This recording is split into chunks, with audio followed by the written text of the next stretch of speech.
আমি অঞ্জনা। আমার রান্নাঘরে সবাইকে স্বাগত। প্রত্যেক শনি আর মঙ্গলবার ঠিক সকাল 9টায় আমি হাজির হচ্ছি আপনাদের সামনে নতুন নতুন রান্না নিয়ে।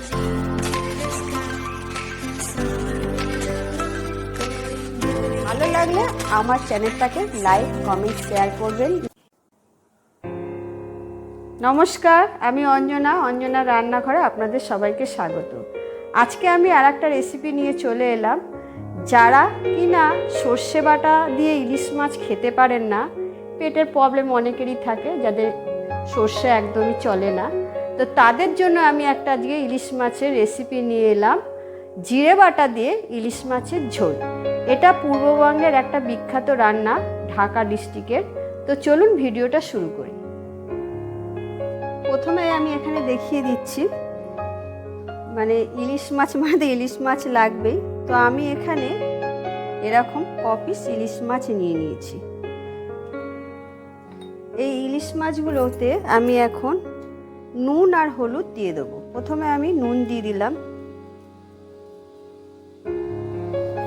তারপর হলুদ দিয়ে দেবো। হলুদ দিয়ে দিলাম,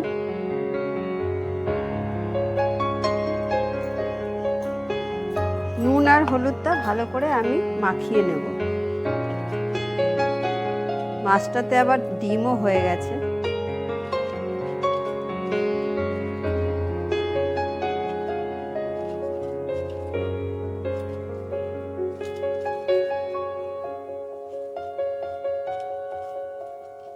নুন হলুদ ভালো করে মাখিয়ে নিয়েছি, মাখানো হয়ে গেছে। আমি এখানে একটা কড়াই বসিয়ে নিয়েছি। কড়াইয়ে আমি তেল দেব। এটা কিন্তু অতি অবশ্যই সর্ষের তেলে করতে হবে। সর্ষের তেল ছাড়া ইলিশ মাছ ভালো লাগে না। তো আমি একটু সর্ষের তেল দিলাম, 8 থেকে 10 চামচ সর্ষের তেল দিলাম। এরকম তেল দিয়ে দিলাম। তেলটা গরম হবে। তেলটা যতক্ষণ গরম হচ্ছে, তো আমি এখানে একটা ঝিঙে নিয়েছি। ঝিঙেগুলোকে আমি এরকম সাইজের লম্বা করে আকারে একটু কেটে নিয়েছি। আর একটা ছোট বেগুন নিয়েছি, এরকম বেগুনগুলো কেটে নিয়েছি। আমি কিন্তু ঝিঙে আর বেগুন দিয়ে এই মাছের জিরে বাটার ঝোলটা করব। তো তেল আমার এখানে গরম হয়ে গেছে। তেলের মধ্যে আমি দেব সামান্য একটু কালো জিরে। এরকম সামান্য পরিমাণে কালো জিরে আমি দিয়ে দিলাম।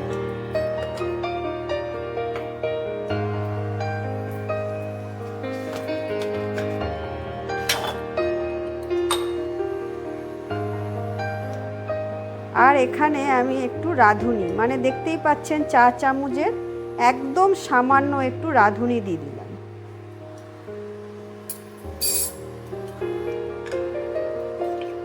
এইগুলো একটু গরম হলে আমি এর মধ্যে এই সবজিগুলো দিয়ে দেব।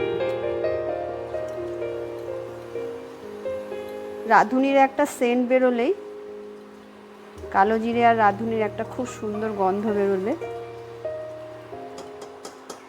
আমি এর মধ্যে এবার দিয়ে দেব ঝিঙে,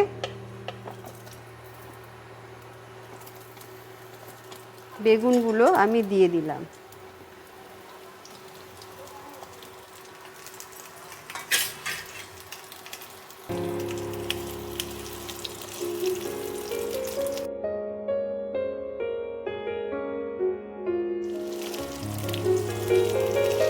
আর এই রান্নাটা যারা একদমই সর্ষে বাটা খেতে পারেন না বা পেটের কোনো প্রবলেম আছে, অতি অবশ্যই এই রান্নাটা বানিয়ে খাবেন। সর্ষে ছাড়া যে ইলিশ ভালো হয় না এটা একদমই না। জিরে ভাটার ঝোলটাও কিন্তু সর্ষের থেকে কম নয়। তো এইভাবে আপনারা কিন্তু বাড়িতে ট্রাই করবেন। এবার আমি এতে দেব 1 চামচ নুন আর হলুদ। 1 চামচ হলুদ দেব। 1 চামচ হলুদ দিয়ে দিলাম। দিয়ে আমি এগুলোকে আবার একটু ভালো করে নাড়িয়ে নেব। এটা কিন্তু একদমই ভাজবো না, মানে জাস্ট একটু 1 মিনিটের মতো নাড়িয়ে চাড়িয়ে নেব। প্রত্যেকটা জিনিসই কিন্তু একটু কাঁচা কাঁচা অবস্থায় এটা করতে হবে, বেশি ভাজলে হবে না।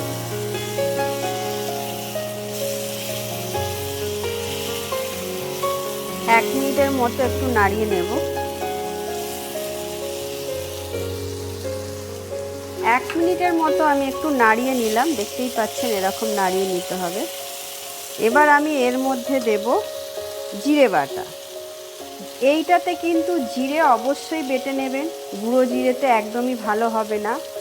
আর একদম মিহি চন্দন, আমাদের মা ঠাকুমাদের মুখে এখনও শুনি, যদি মশলা হয় চন্দনী তবেই হবে রন্ধনী। তো মশলা জিরে বাটাটাকে আমি দেখুন কতটা মিহি করে বেটে নিয়েছি। এই জিরে বাটাগুলো আমি এর মধ্যে দিয়ে দেব। গোটা জিরে আমি 4 চামচে 2 চামচ জিরে নিয়েছি, নিয়ে এটা বেটে নিয়েছি। জিরে বাটাটা দিয়ে আমি আবার এগুলোকে নাড়িয়ে নেব।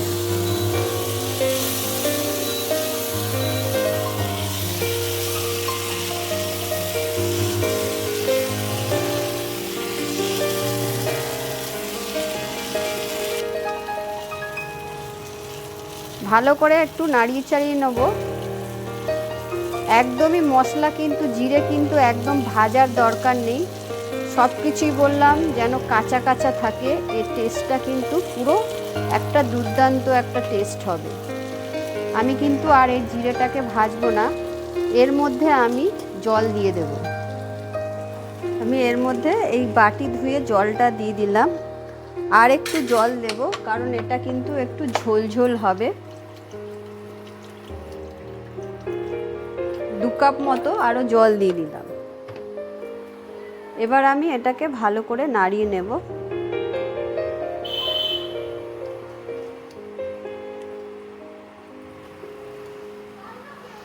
এবার আমি এর মধ্যে এই ইলিশগুলোকে আস্তে আস্তে বসিয়ে দেব। এই মাছে কিন্তু ইলিশটা ভাজার দরকার নেই, কাঁচা মাছেরই ঝোলটা হবে।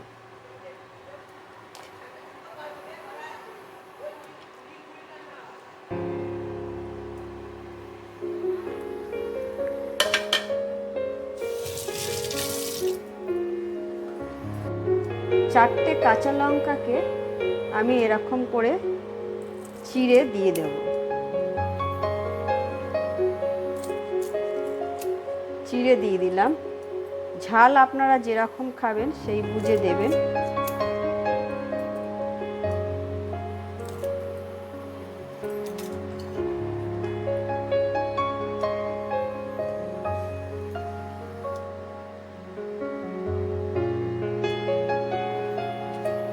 আর এবার আমি এটাকে 15 মিনিটের জন্য চাপা দিয়ে দেবো। এই ইলিশটা এত তাড়াতাড়ি রান্না হয়, একদমই সময় লাগে না। তো 15 মিনিট এটা চাপা থাকবে। 15 মিনিট পর আমি একদম ঠিক 15 মিনিট পরেই আমি ঢাকনাটা খুলছি। খুলে আমি এবার একটু দেখুন, জল কিন্তু অনেকটা শুকিয়ে গেছে, আর মাছটা কিন্তু একদম রেডি। দারুণ একটা সেন্ট বেরিয়েছে, খুব সুন্দর। নুনটা আমি একটু চেক করে নেব।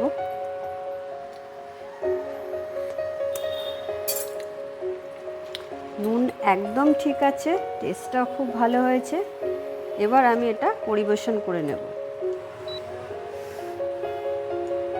প্রথমে আমি মাছগুলোকে তুলে নিচ্ছি, কারণ মাছগুলো ভেঙে যেতে পারে।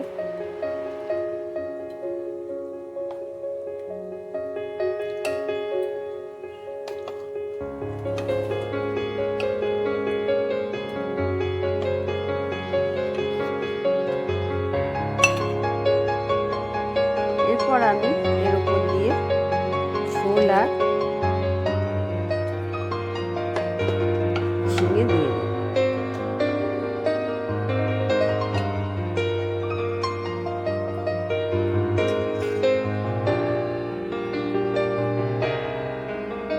জিরে বাটা দিয়ে কাঁচা ইলিশের ঝোল তাহলে পেট রোগা বন্ধুরা, আপনারা যেরকম সর্ষে বাটা ছাড়া ইলিশ খেতে পারেন না, ভাবেন ইলিশ মোনা খাওয়া আর হবেই না, কেন হবে না?